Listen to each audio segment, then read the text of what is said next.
Hello, everybody, and welcome to episode 12 of the Classic Rock Podcast. For those about to pause, we salute you. On this week's episode, On this week's episode, Matt and I will be discussing our year in rock, which was 1994. And as it's coming up to St. George's Day, we have decided to set ourselves a challenge of selecting an all-star English band with English musicians that we have seen. So, without any further ado, let me introduce my partner in podcasting crime, Mr. Matt Rogers. How are you, Matt? How you doing? Hello, Brian. Yeah, good, thank you. Yeah, not bad. And you? I'm pretty good, thanks. Long time no speak. I'm going to say it's been a while. It's been a little while since we did this. How you been? You all right? Everything all right? Yeah. It's all good in Scotland. We're easing our way out of lockdown. We're able to spend some time with friends and family outside. We're getting there. And we'll have live gigs soon, hopefully. Well, fingers crossed. Yeah, that would be nice. Fingers crossed, indeed.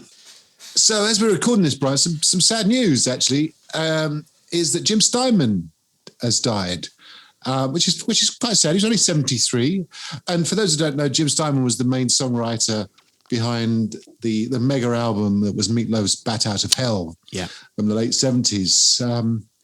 So, yeah, it's a shame. 73 doesn't seem very old. No. And, God rest his soul. That's all I can say. Because you're a big Meatloaf fan. I think you once told me that you had the Meatloaf Bat Out of Hell cover on the back of your first denim jacket, of course, when you were strutting down the mean streets of Limavady. I love the way you say Limavady. Is that the way you say it? No, but no, you've made it your own. Okay. And and in podcasting land, the people of you'll become an honorary son of Limavady at some point. You'll get the key. Nice. You'll get the key of Limavady. Well, that'd be nice. That'd be nice. Yeah, I remember. I was drawn to. It's such an iconic cover. Yeah. So it's brilliant. Well, it's a fantastic album. It's my wife's favourite album. I think we discussed this maybe before. Sad loss. Yeah, Jim Steinman. So, Brian, anything else that you'd like to talk about? Well, so Matt, as I said in the intro for this evening's episode 12. Yep. It's St. George's Day soon, and we're going to be talking about all-star English musicians. Mm-hmm. And St. George's Day, and for those people around the world who are listening to our podcast, hello and good evening, good morning, wherever you are. St. George is the patron saint of England. And St. George's Day, which is the 23rd of April, is also your birthday, Matthew.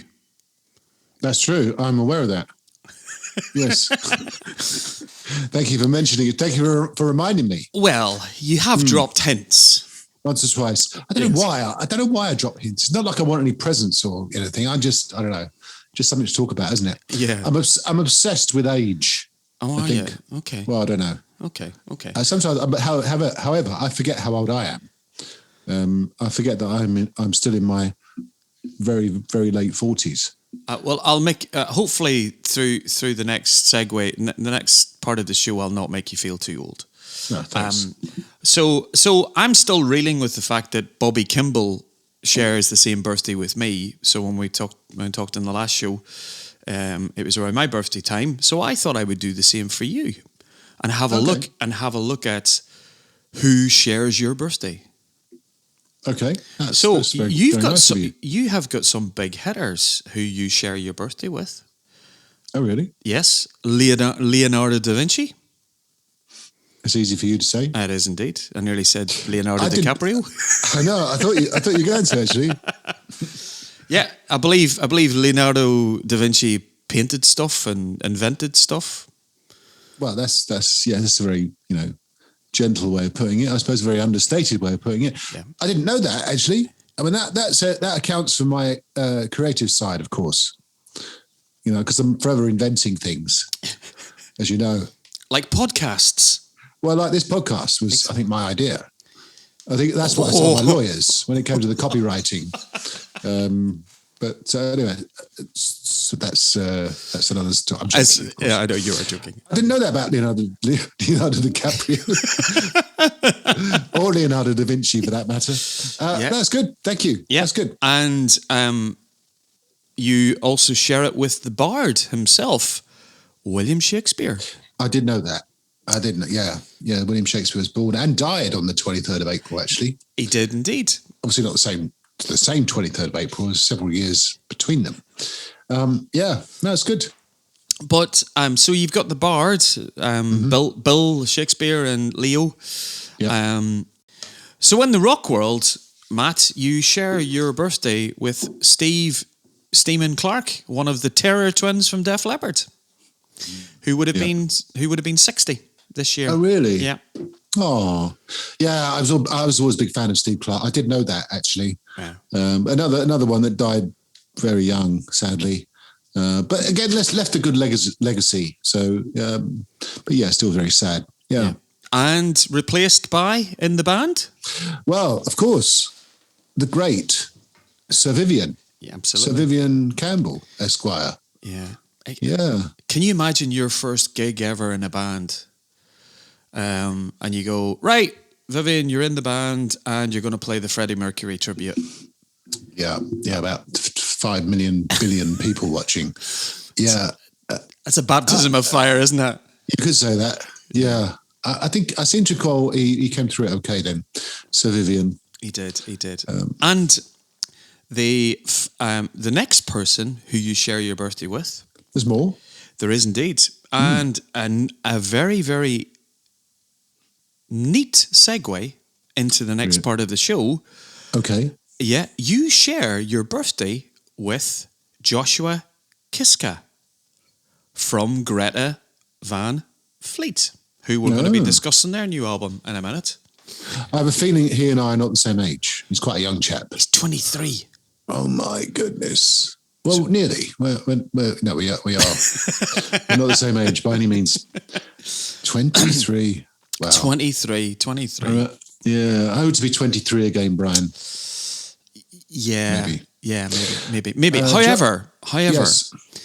You nearly had the same birthday as Brian Tatler. Brian Tatler's birthday was April 25th. Wow. 2 days. Oh, what were my parents thinking? If only they'd known. Yeah, for those who don't know, of course, Brian Tatler is the guitarist from Diamond Head, the only original member. Nice guy, actually. I've met him a few times. Nice fellow. And I shall make a point to tweet him happy birthday. Exactly. He might listen to the show as well, too. Well, I would like that, because they do get a lot of mentions, to put it mildly. That's good. Yeah, thank you very much. That's great. Yeah. So happy birthday for Friday when it comes. Well, thank you very much. That's very kind of you. Thank you very much indeed. So in a slight departure from our usual news section, what we thought we'd do is talk about some new releases, a couple of new albums that are out at the moment that have caught our eye. So it's kind of news as well. And we're going to have a little chat very briefly about two albums, one by The Pretty Reckless and the other one by the aforementioned Greta Van Fleet. Yeah. So The Pretty Reckless have released a new album called Death by Rock and Roll. It was released in February. It's a little bit, it's been out a couple of months. And the new album from Greta Van Fleet is called The Battle at Garden's Gate. Interesting title. Yes. Have you've listened to them? Because I have as well. For once, I've done some preparation. I had to, really, didn't I? I couldn't kind of wing it and pretend I'd listen because I wouldn't be able to. That would be fun, wouldn't it? Let's review albums that we haven't listened to. That would be fun. Quite difficult, actually, as well. So I think I enjoyed it. Do you know what I enjoyed mainly was the fact of actually listening to an album, because and I've touched upon this before, but when we were kids, when we were young, albums were something you treasured. You paid your money for them. You took them home. This is mainly in the days of vinyl, and to an extent in the days of CDs. Uh-huh. But these days, I think listening to albums is a lost art. We live in a very kind of fast-paced, disposable society. It's all about streaming and downloading and the rest of it. Yeah. And it's nice to listen to an album. I recommend it, boys and girls. I completely agree with you. I I went for a nice drive on Saturday. I made sure that I downloaded the albums. I got in the car and I listened to both albums all the way through. There was beginning to end, Matt. It was lovely. Just in the car, as you do, nice road trip, listening to the album and then just giving them a good whirl. It was nice. Giving them a good seeing to. But I didn't listen to them. I listened to them when I was walking the dog, actually. Same sort of principle. But I enjoyed it. So let's talk briefly about the Death by Rock and Roll by the Pretty Reckless. What did you think of that one, Brian? A band that I'd never heard of, and an album. When you said let's listen to the Pretty Reckless, I was like, who are they? So completely brand new to the band, and I have to say, I was really impressed with the production, the songwriting. I also liked the way in which the album flowed, just in terms of the way in which the material is. I think the first 3 tracks were pretty killer, just in terms of good high tempo. Death by Rock and Roll. It's a good opening track, and then it's peppered with special guests. Track 2's got Kim Thale and Matt Cameron. Tracks Only Love and Can Save Me Now. And then the 3rd track has got Tom Morello on it from Rage Against the Machine and Audioslave. So very, very... They loaded it with some great tunes. But I have to say, a very eclectic album. There's some great acoustic tracks on it. My 2 favourite tracks on the album are Got So High and Turning Gold. So a good, strong 50 minutes, 12-track album. I was very impressed with it. And I've listened to it a couple of times, Matt. It just wasn't I'll listen to it once and, just for the show. I actually quite like the album. It's something I'll continue to listen to. So really good. What about you? What do you think of it? Yeah, same, very similar actually. Yeah, quite enjoyed it. It's fronted by Taylor Momsen, who someone will know used to be an actor. I didn't know that, but she used to be an actor. It's got a good voice, good voice, good songs. As you can say, you can tell the influence of the Soundgarden guys and Tom Morello. But yeah, great. I would recommend it. Yeah, I'd recommend it. Which brings us to the new Greta Van Fleet album. Now, we've talked about them at length, actually. And I think they're finding their way, as you said earlier. They're quite young, 3 brothers and their friend on the drums, which is nice. Yeah. And, this album is an interesting one, really, because they got a lot of kind of criticism for being very similar in sort of stylistically and sonically to Led Zeppelin. It's 2 long words for me on a Tuesday night. They did get some criticism as being very similar to, in as I say, style and sound to Led Zepp. And this album is not really. I think it's been a conscious leap. There are some sort of still some Zepp-esque influences, certainly the kind of guitar style and some of the singing style, but it's an interesting one. It didn't really light my candle, so to speak. There are a lot of songs on there. It's quite a dark album. It's quite a one-paced album. But it's not to say I won't listen to it again, because I'll give it a chance. Because, I think they've tried to write, epics. And I don't think you can, write an epic while thinking about it. It almost just comes organically. Yeah. And but I think I'll give it another listen. I was thinking that, maybe when people listen to Kashmir or Stairway to Heaven for the first time, they didn't think, well, that's an epic. They probably thought, well, that's a long song. So I'll certainly give it another go. But what did you think? I'm a latecomer to Greta Van Fleet. Whenever they first came out and everybody was, this is the future of rock and roll and all of the Led Zeppelin comparisons, etc. I listened to the album and the first song, which is called Heat Above, which is probably the best track in the album, all I heard was John Anderson and it was very Rush influence for me, very progressive. So I was getting Rush, and I was getting John Anderson, and as a singer, I was thinking, Joshua, you are singing stratospherically high. You're 23 years of age. I haven't got visions of Joshua singing some of this material when he's 50, Matt. I was like going, boy, you're pushing the envelope there. So, well, yeah. I hope he still can. Well, that's true. I mean, there are some that have maintained that. I mean, you mentioned John Anderson. John Anderson still sings. Yeah, it's true. Similar to he did 40 years ago. So, it could work. No, I think more power to them. Young lads find their way in the world. Yeah. Great future, hopefully. And as I said before, if you're going to be likened to anyone, then wow, if you're compared to Led Zepp, there are a lot worse people to be compared to. Yeah. So good on them. I hope they keep going and obviously progress.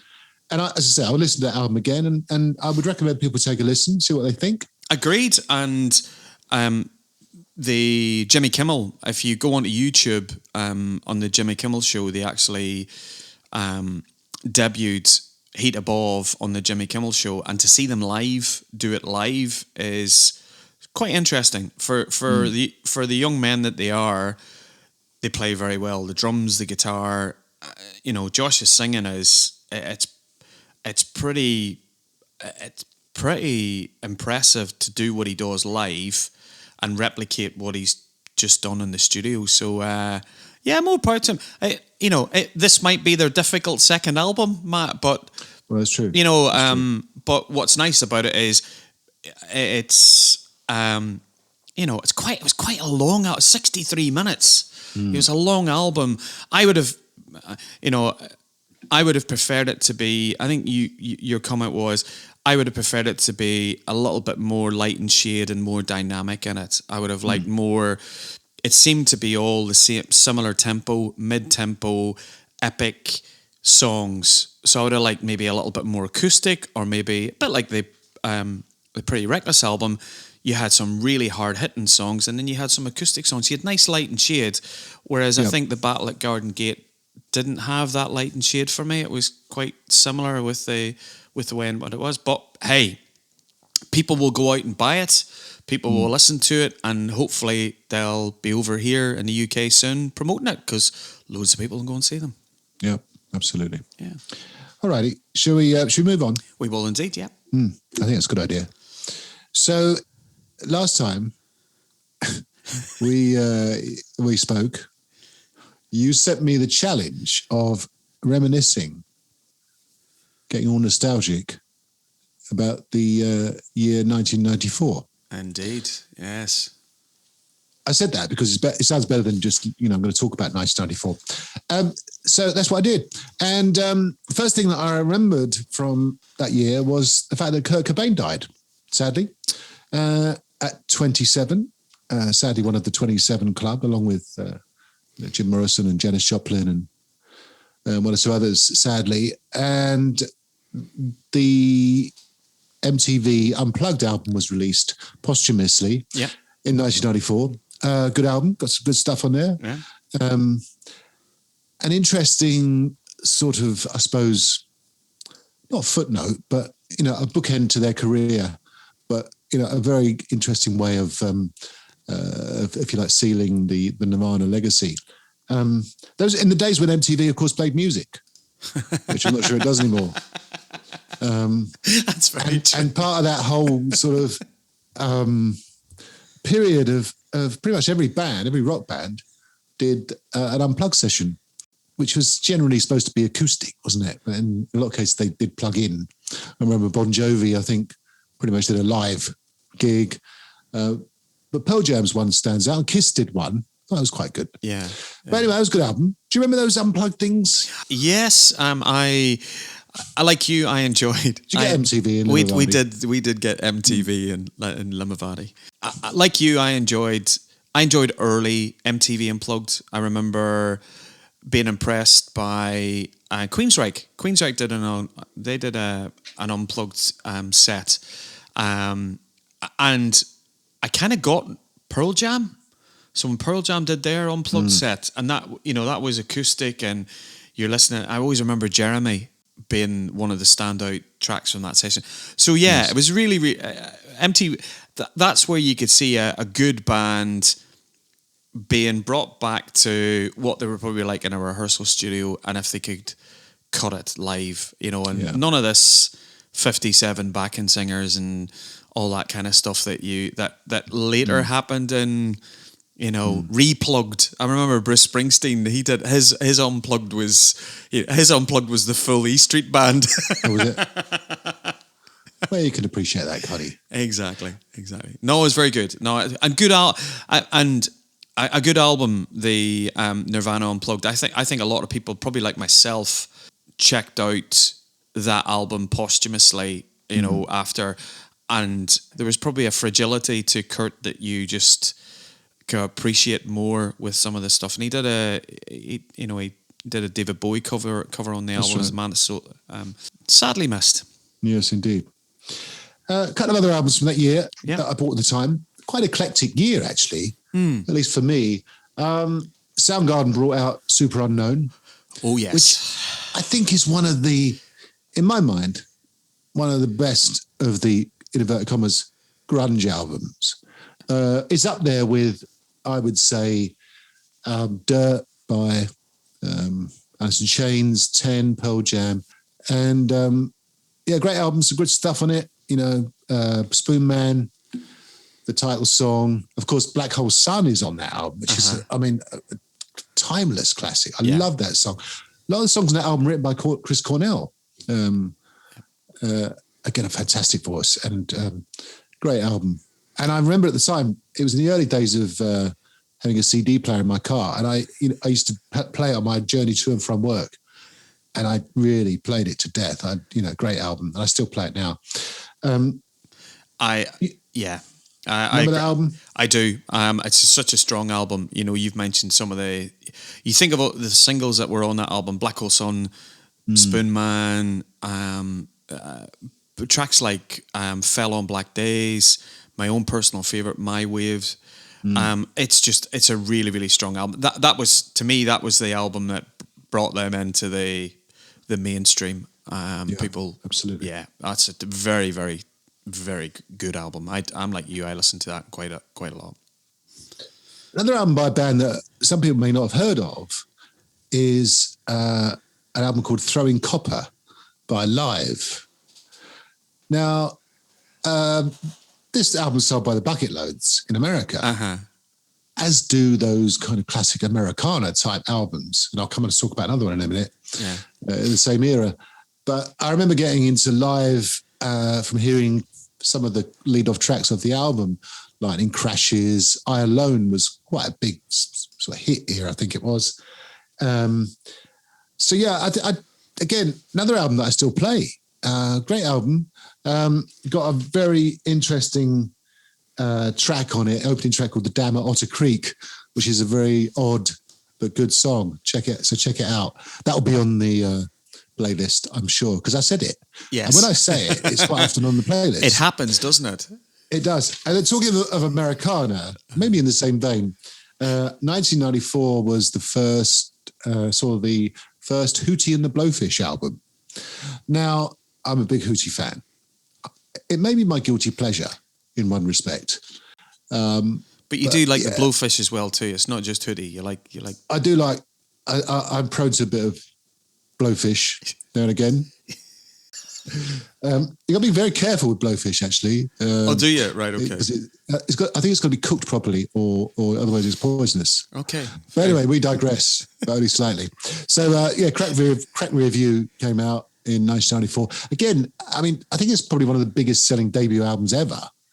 It sold, tons in the US, bucket loads.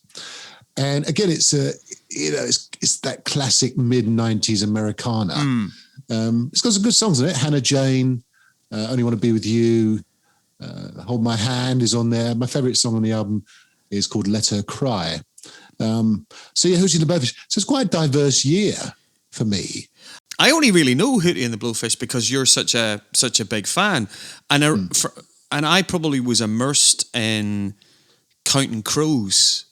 So I was really into the Counting Crows album, and bands like the Bare Naked Ladies, for example. So there was a lot of good American music coming out at that time. So I think I was probably, my cup overfilleth with other bands, and I just didn't have the time to listen to Hootie, but listened to them since. And as you say, it's a great album, really, really good. Yeah. And they tour. They keep coming back to the UK. They still do indeed tour. They came back a couple of years ago, and they do an extensive UK tour.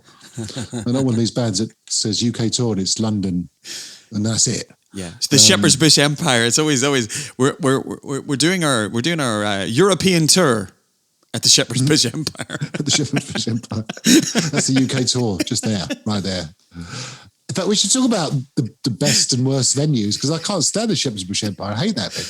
I've only been once. Anyway, we went to see Chickenfoot there, didn't we? We did. So that was 1994. I mean, the notable mentions, Grace by Jeff Buckley came out that year, which is a beautiful album. Again, I think another modern classic. And also Led Zepp, or rather, I should say Page and Plant, brought out Unleaded, No Quarter then. So, yeah, it's some great stuff. A good year, and I look back on it fondly. Excellent. Good. How about you? I'll just couple or three albums for me. As you say, really good year. My first album, I nearly went with The Division Bell by Pink Floyd. I was going to go for a prog album, and The Division Bell came out. But one of my favourite concept albums, and it's probably my favourite album by Marillion, is an album called Brave. Fantastic album. It's all based around a story that Steve Hogarth read in the newspaper about a young girl who was found wandering on the Severn Bridge. Didn't know who she was, didn't know where she'd come from, and she wasn't speaking. So Steve Hogarth took this story and then turned it into just a concept album, and it's so well produced. It's just a really, really good album. So Brave, I kind of fell back in love with Marillion on that album. And for those of us who were vinyl junkies and vinyl freaks, what Marillion actually did was they brought out a double LP release of it, where it had a double groove on the final side of the album. So wherever you put the needle down, you could actually have the last track could have been multiple choice out of two tracks. You might have got one version of the album ending, and then you could have had another. So which I'm kind of going, isn't that cool? Every listen was different. Extremely cool. Exactly. So yes, so Brave by Marillion. The next one, quickly, Motley Crue. Motley Crue, self-titled Motley Crue album. The album which was made with John Corabi out of Dead Daisies, and he was fronting a band called The Scream, who were a phenomenal band, and John was such a great singer, and produced by Bob Rock. It's such a great, strong album. So you can imagine with Bob Rock producing it, the drums it's just a big sounding album. No disrespect to Vince Neil. Vince Neil is the voice of Motley Crue, but for such a strong album, it just didn't happen. It just didn't happen for Motley Crue. And, John wasn't in the band very long, and Vince was back, pretty sharpish. I put a track on the Spotify playlist, a track called Power to the Music, which is the opening track. And you just listen to how strong it is. John Corabi was a great guitar player as well, so he beefed up the sound. Mick Mars was playing guitar. So really, really strong album. I'm just quite surprised that it didn't happen. There was a little bit of grunge in it as well too. So it was happening for the time. I just don't think the Crue fans really wanted John Corabi front them, which is a shame because he's a great singer. He is good singer, good front man. And alrighty, yeah, and the final one, and I would have been lynched, and I would have lost my. Oh, here we go. Right, Brian is now going to talk about a King's X album, Dogman by King's X, aren't you, Brian? I knew it was coming. Well, I thought I would have to mention Dogman by King's X because I knew you would go out of your way to ignore it in your list. So I don't know it that well. That's why I wouldn't ignore the X. Yeah. No, come on.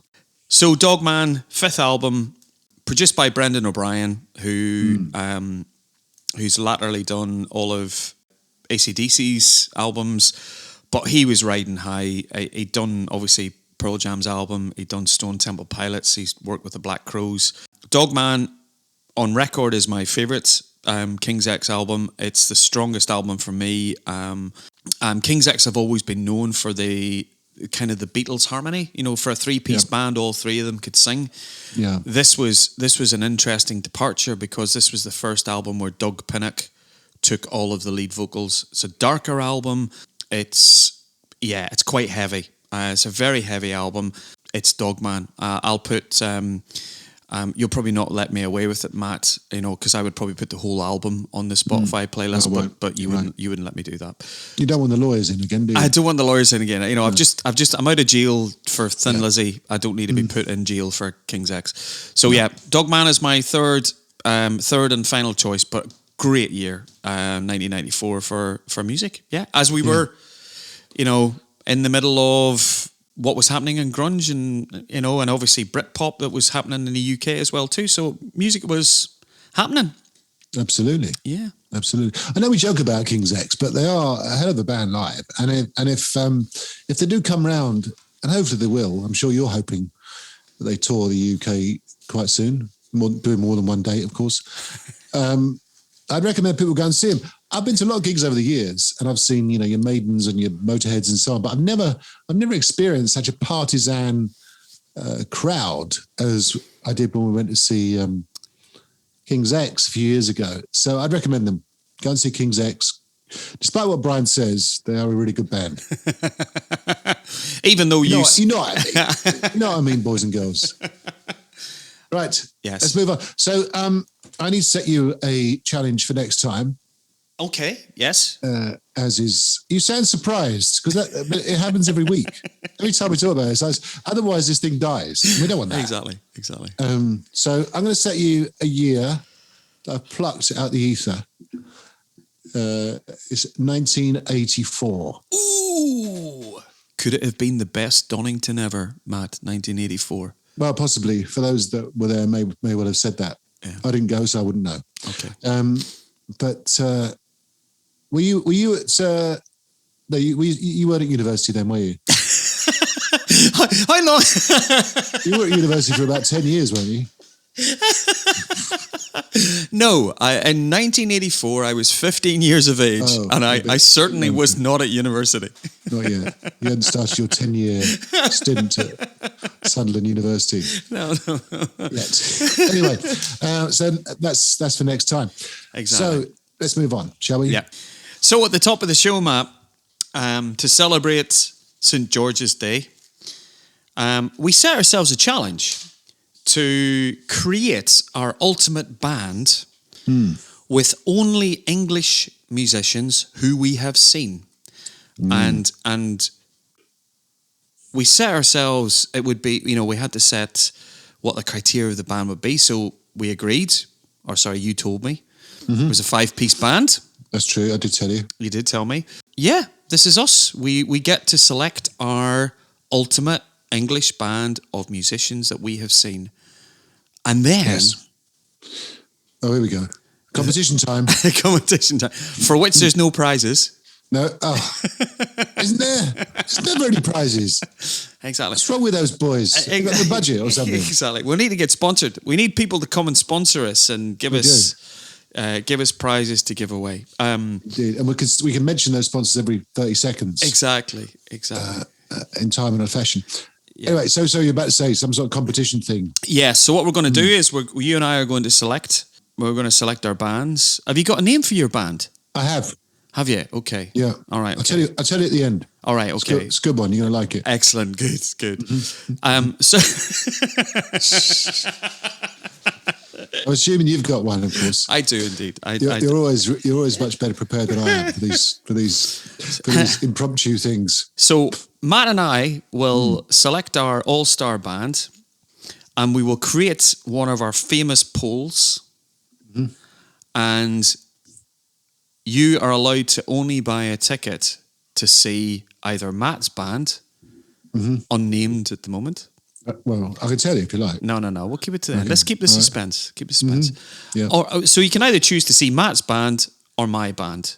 Now, let's remember, everybody, that I did win the last competition. However, so I could go 2-0 in the lead. However, Matt did pull the lawyers in and said that, under copyright infringement. Yeah. You won. So we'll call it an honourable draw. All right. Okay. That's fair. So there we go, young man. So where will we start? Well, I think we should start at the so it's 5-piece. Yep. Drums, bass, lead, rhythm guitars, and obviously singer. So I think we should start at the back of the stage with the old tub thumper, the old drummer, the man on the skins, which is the drummer, obviously. So I'll go first, shall I? Feel free. So there was only one for me, actually. I saw this guy first time back in 1981, an icon almost of drumming, probably the coolest man I've ever seen live. And that man is Cozy Powell, the late Cozy Powell, who was an amazing drummer and almost transcended popular culture at the time, because he was on kids programs and he was on Record Breakers. I remember seeing him on Record Breakers. He was on Tiswas. Yeah. These are all UK TV programs for those that are not listening in the UK. But he was, he was kind of a celebrity. Yeah. And he had his little solo career. Yeah. He did a couple of great songs, Dance with the Devil and Na Na Na. And anyway, Cozy Powell for me. Yeah. He's got a number one. That's a good. Do you know what, Cozy? And yeah, Cozy's a great choice. You think about how many bands Cozy ended up in. I remember. Obviously, you saw him in Whitesnake. Michael Schenker Group. First time I saw him, actually. Oh, did you? I'd love to have seen that lineup with. I only got to see Cozy. Cozy was an honourable mention for me. I got to see Cozy playing in the revamped Black Sabbath with Tony Iommi, Cozy, Neil Murray, who was a long-standing rhythm section member for Cozy, and Tony the Cat Martin on the vocals. So I got to see him. Yeah, Cozy was amazing. But I do remember when Gary Moore brought out his After the War album in 1989, and I can remember, at the time Gary seemed to Gary never had. He always had Neil Carter playing the keys, and Bob Daisley in the latter part of Gary's career was his go-to bass player, but he never seemed to have a drummer that was in the Gary Moore band. No. And I remember in the After the War video that played on CD UK or whatever it was on a Saturday morning, and there was Cozy bashing the skins, and you're going, yes! And he didn't last in Gary's band that long, So, amazing choice. Well, it's classic. Just talking of Gary Moore, actually, there's a classic piece of footage that was on the Old Grey Whistle test of a kind of mini supergroup that Gary Moore had just to play whistle test, with Cozy on drums, Phil Lynott, Scott Gorham, and I think Don Airey playing keyboards on a killer song called Back on the Streets. Yep. Anyway, we're getting slightly off topic now, so just a little bit. So, Cozy Powell, who have you gone for? I have gone for another former member of the Gary Moore band.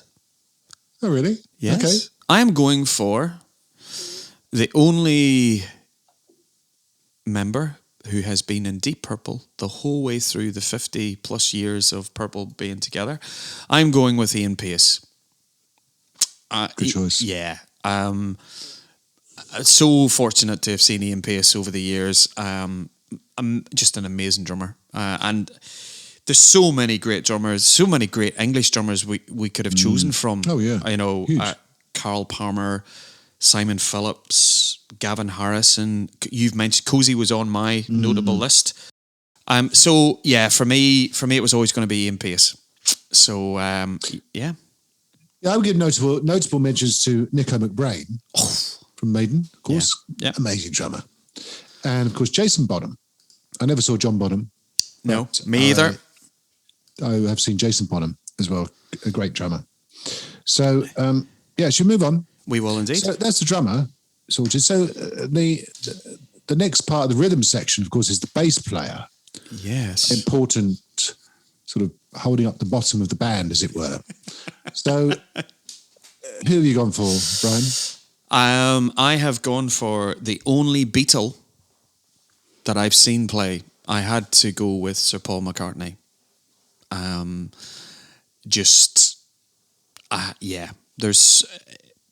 It was Paul McCartney was when I went through the list of all of the bass players I could have chosen, and I've been lucky enough to see Geezer Butler, Chris Squire, Greg Lake, John Wetton. Even I put Sting in there as a fantastic bass player, and of course, looking in the look on your face, you're probably going, "Oh my goodness, he hasn't even mentioned Glenn Hughes yet." No, you haven't. I haven't mentioned Glenn Hughes. Yeah. Have you fallen out with him or something? No. So, He upset you? He hasn't upset me. No. Okay. No. He hasn't texted me in a while. We haven't spoken. Glenn, if you're out there, come and join the show. Let's have we'll do a Glenn special. So Paul McCartney for me is holding the low end of the bass down, and he's actually played with Ian Pace as well. They played. That's right. Yep, they did indeed. So who's holding the bottom end down for you alongside Cozy? Well, good question, which I shall answer. So it was a toss-up for me. I was fortunate enough to see John Paul Jones when he was with them Crooked Vultures, along with Josh Homme and Dave Grohl. I've also seen Pete Way, who I love as a bass player, as a showman. Sadly, again, another one no longer with us.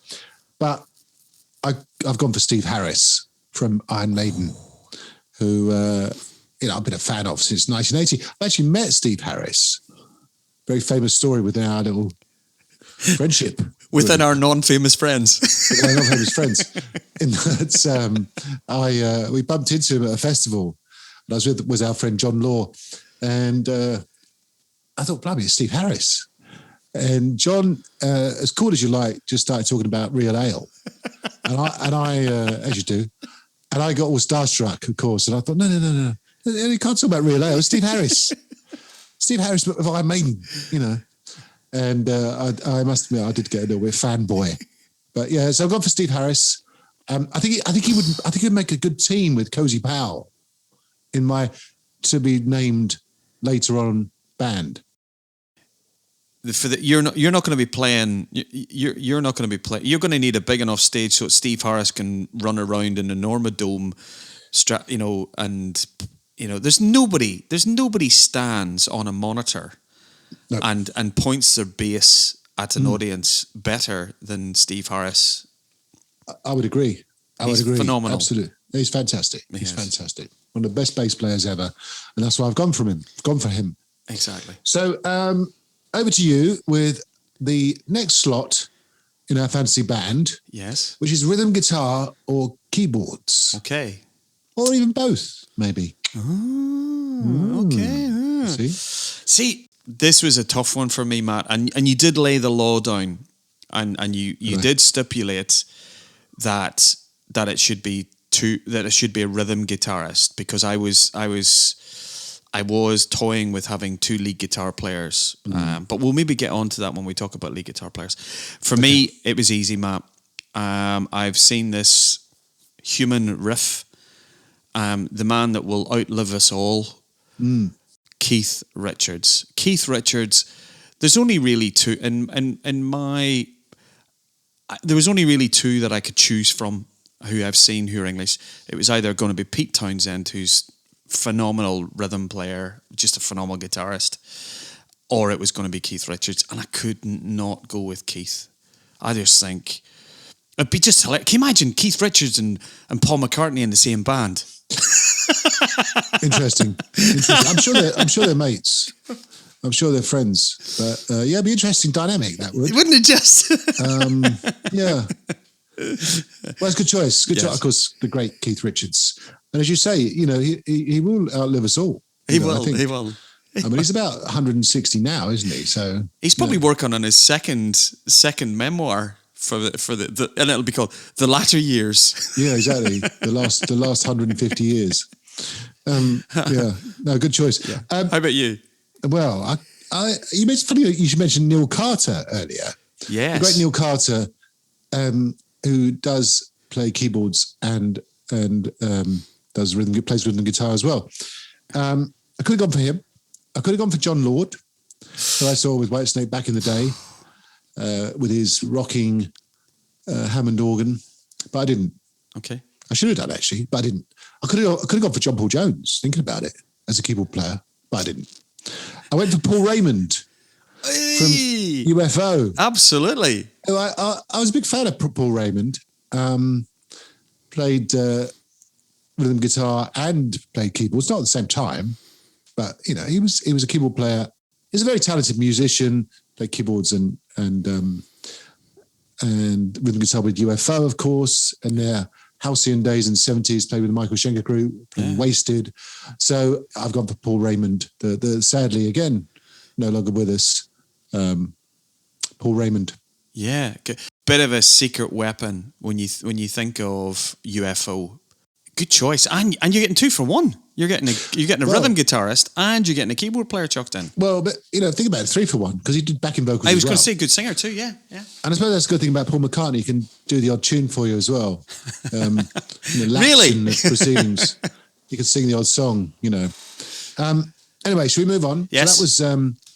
We're getting to the lead guitarist now, coming towards the front of the stage, the showman, if you will. So, and there's lots to choose from, isn't there, in the world of English lead guitarists that we've seen? Yes, been very lucky. A huge number. Yeah.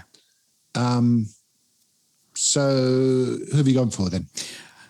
I've gone for the guitarist. Okay. That doesn't narrow it down. So I have gone for a Yardbird. Right. Which one? Which one? There's a few to choose from. There's a few to choose from. I've gone for Jeff Beck. Okay. I have gone for Jeff Beck because having seen Jeff Beck does things with the guitar which are just awesome. And I love his story that Jeff Beck has just ploughed his own furrow for the last 40 years. He's done jazz, he's done trip hop, he's just played his own material, Matt. And when you look at when bands go through those periods of, it's 1973, Ritchie Blackmore leaves Deep Purple. Who does David Coverdale have as his first on the list? And it was going to be, Jeff Beck, Rory Gallagher, or Tommy Bolin. And how many times does Jeff Beck was going to join the Rolling Stones? So to me, my lead guitarist was going to be Jeff Beck. But there's so many. We'll maybe talk about who we could have had as alternatives. So I went with Jeff. How about you? Good choice. Well, great choice. It is a tough one because there has been loads. I mean, Ritchie Blackmore, Eric Clapton, Brian Tatler, we mentioned earlier, from Diamond Head, Tony Iommi, of course, David Gilmour, Dave Gilmour. I mean, just loads. Yeah. But there was only one for me. Almost the first name on the team sheet is one James Patrick Page, Jimmy Page from Led Zeppelin. You like that, don't you? I do. It's another Yardbird. Exactly. I think they played together, actually. They did. And did Jimmy Page play bass? I think you're right. Absolutely. Your knowledge is very good. Yes. You should do a podcast. Your knowledge is so good of rock. I know nothing about rock trivia. Yeah. But you're right. They did indeed play together. And I think you should say Jimmy Page played bass. Uh-huh. But yeah, he's got it all, Jimmy Page. I mean, he's a producer, songwriter, can play acoustic, 12-string, electric, riffs, solos. Number one for me. And I think, this band is starting to shape up very nicely. Thank you very much. And I saw Jimmy Page, you're about to ask me, I can tell.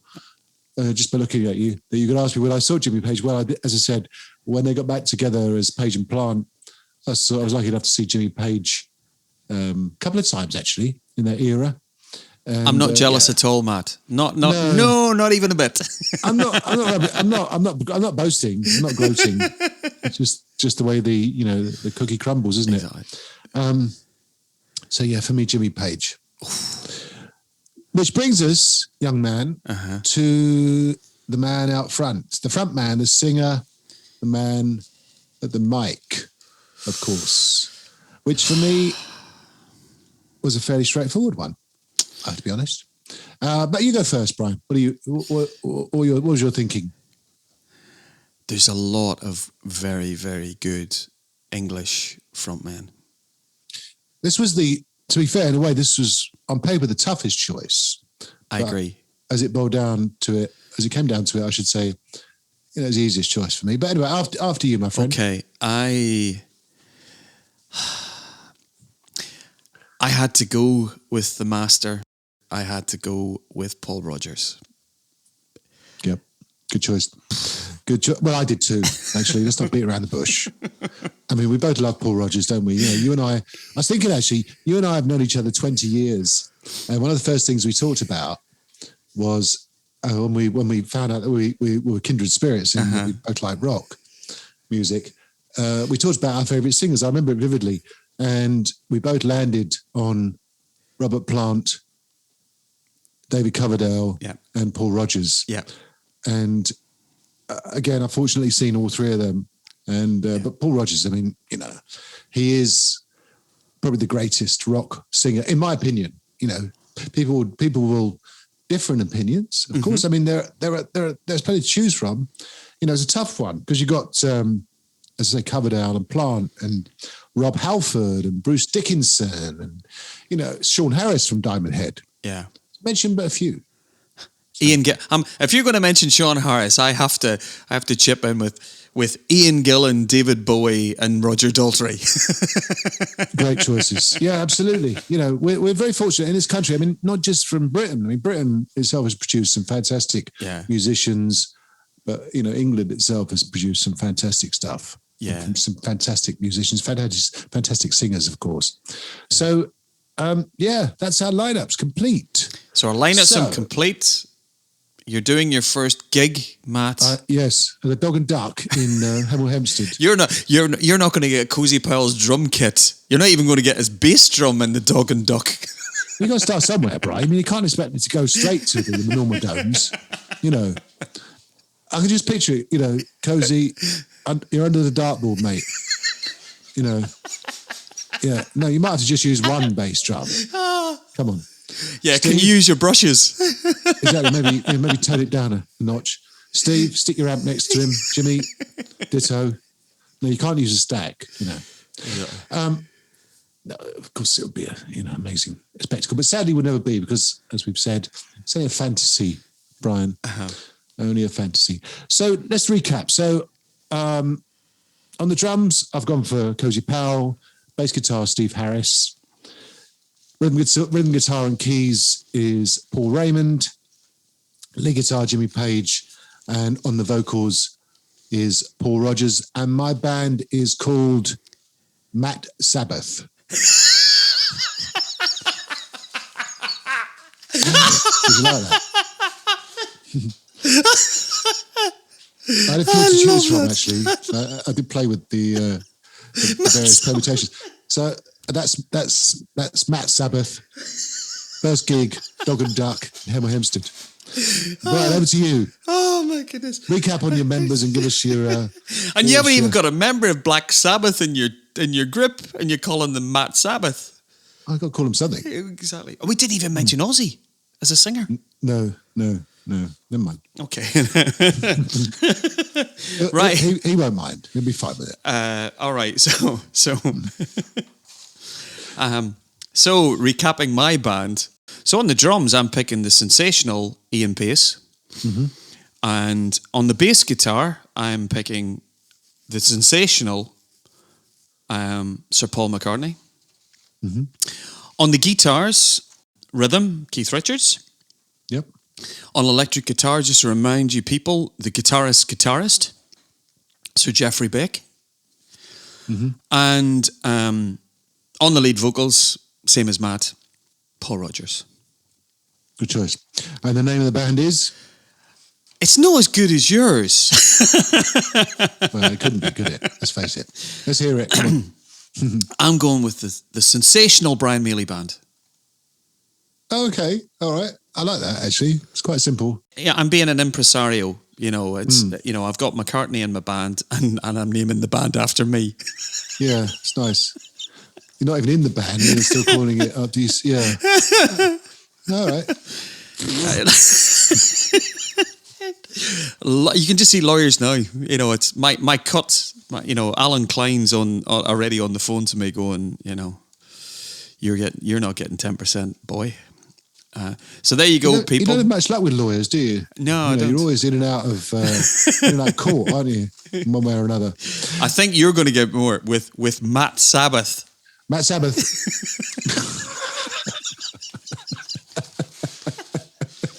Sharon Osbourne will be after, sorry, is that your phone going, Matt? Is that Sharon on the phone?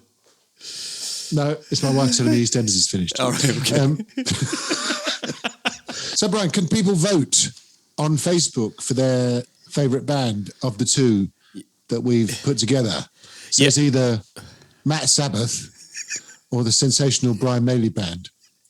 I will create a poll, and we will we'll put a Facebook page up there, and our audience, our global audience, will let them decide. Yeah, and also they can let us know if we've missed anyone out that we should have, or indeed what their fancy band may well have been. Absolutely, based on people that they have seen. That's the criteria. It's got to be someone that you've seen in the flesh. Yeah, and also who is English, male or female, of course. Absolutely. We've been fairly male dominated, but of course there's been some. I nearly thought about Kate Bush as my front person. Oh, I think I might have to rethink the whole thing now. Yeah, seriously, Kate Bush was on my list of. She's just amazing. Kelly Johnson from Girls' School. What a killer guitarist she was. Yeah. Oh, yeah. Maybe we'll do that next time. Yeah. Or another time.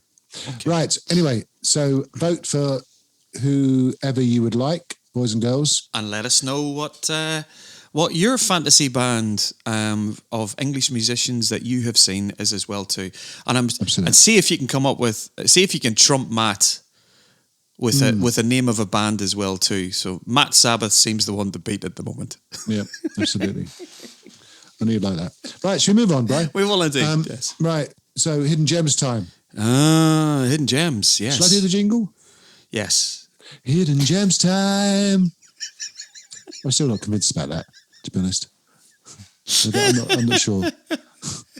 Anyway, I'll do for now. Right. So what have you got for us? Right. Well,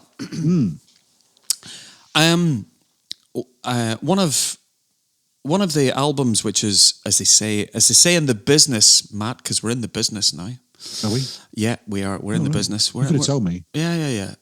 Well, we haven't made any money yet on this, so are we really in the business? Anyway, no. So one of the albums that has dropped fairly recently is an album by a great band from Frontier Records called the End Machine. So End Machine are one of those project bands which are put out by Frontier Records, which is basically the guys out of Dokken without Don Dokken.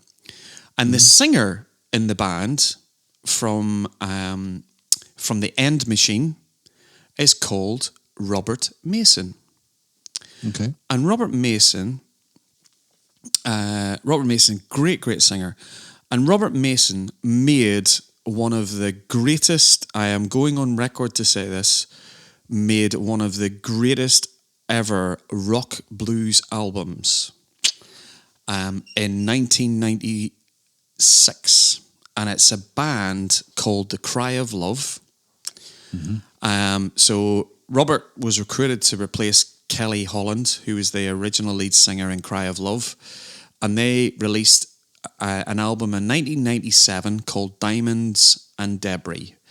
And Diamonds and Debris is just an absolutely stonking southern rock, hard rock classic album. Audley Freed, who later joined the Black Crowes and latterly has been playing in Sheryl Crow's band.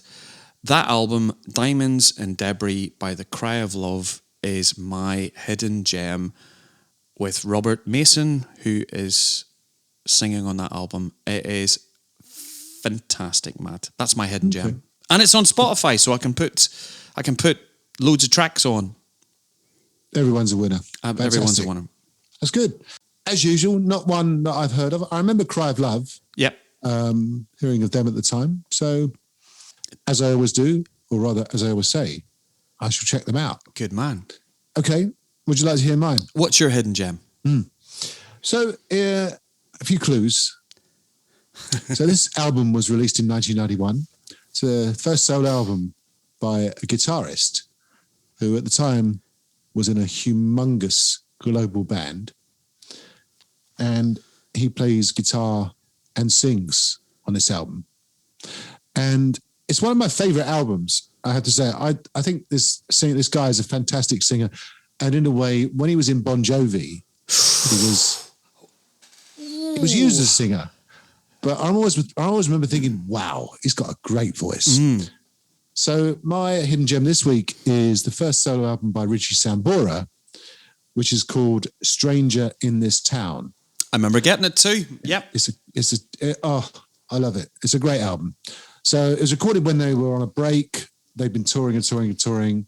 And so Richie Sambora took the time to record Stranger in This Town. And it's got some good people on it. You know, Eric Clapton plays on it on a song called Mr. Bluesman. Yeah. Most of Bon Jovi are on it. Tico Torres is on it. David Bryan's on it. Yeah. Great stuff. So I'd recommend Rest in Peace, the title track itself, Stranger in This Town. Oh, it's great stuff. Beautiful stuff. There's a song called Ballad of Youth and the aforementioned Mr. Bluesman featuring the great Eric Clapton, which brings us kind of full circle back to what we were talking about earlier with the Yardbirds and so on. Yeah, so my hidden gem this week is Stranger in This Town by Richie Sambora. Fantastic, brilliant. An album that I know that album really, really well. I would love to have seen that. I'd love to have seen him tour that at that time. I've seen Richie in the last few years.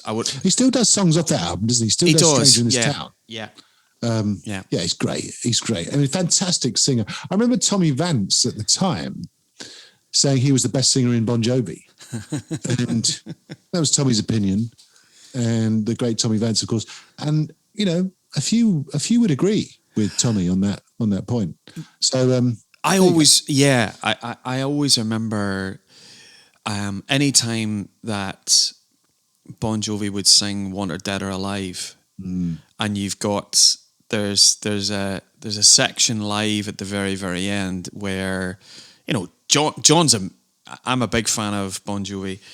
And in that time in the late 80s and early 90s, you couldn't touch Bon Jovi live. They were fantastic. If you're going to bring Van Halen out as your support band, you know you're in good nick as a band. That's absolutely good. And which is what they did, of course, when they played Milton Keynes, was it, or Wembley Stadium? I can't remember now. Yeah, it was 95. It was on the These Days tour. That's right. Yeah. But Richie, there's a line in Wanted Dead or Alive where John just goes away from the mic and Richie comes in and sings like Wanted Dead or Alive.